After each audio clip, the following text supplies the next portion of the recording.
बिस्मिल्लाहिर्रहमानिर्रहीम। रांझे दा जवाब।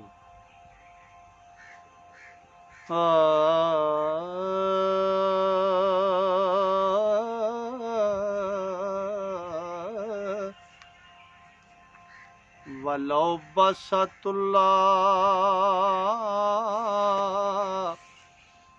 रिज़्क़ो लिबादिही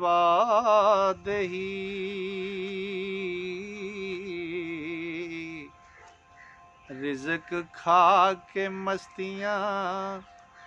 चाहिया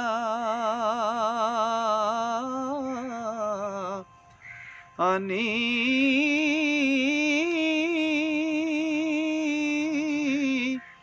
कुलू वशरबू रब ने हुक्म किता हो ला तुसरिफू मना फरमाइयानी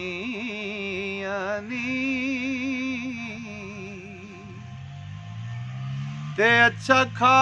के पैनिए जग पाना नहीं ख्वारियां करनिया यानी ओ किथों पचने ना मुशटंडियां नूं जिन्ना खादियां दुध मलायानी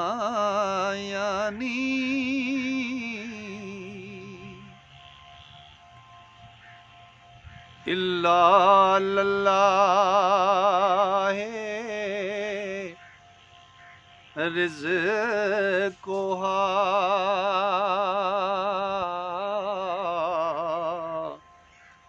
ऐल सांभ मज्जी करी आइया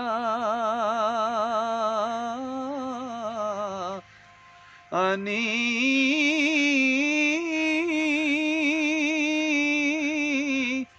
सच्चा रब है रिज़्क़ दे देन हारा हो वारस शाह गल्लां समझायानी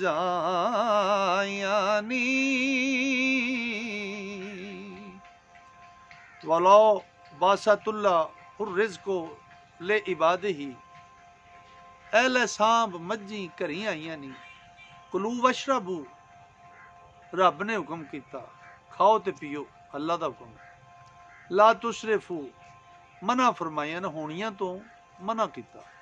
अच्छा खाइए पहनिए जग भाना नहीं ख्वारियां करनियां आईयां नी किथों पचन इन्हां मुशटंडियां नूं जिन्ना खादियां दुध मलाइयां नी इल्ला लल्लाह रिज़्क़ुहा सोहना रब रिज़्क़ ते देन वाला है ऐले सांभ मज्जी घरी आईयां नी सच्चा रब है रिज़्क़ दे देन हारा वारस शाह गल्लां समझाइयां नी। दोस्तों जेड़े दोस्त मुकम्मल हजूर वारस शाह दा कलाम सुनना पढ़ना ते सीखना चाहते हैं वो इस चैनल को सबसक्राइब करके टल्ली नूं नप लिया जे ताकि मुकम्मल कलाम तुहाडे तक पहुँच सके। अस्सलामु अलैकुम।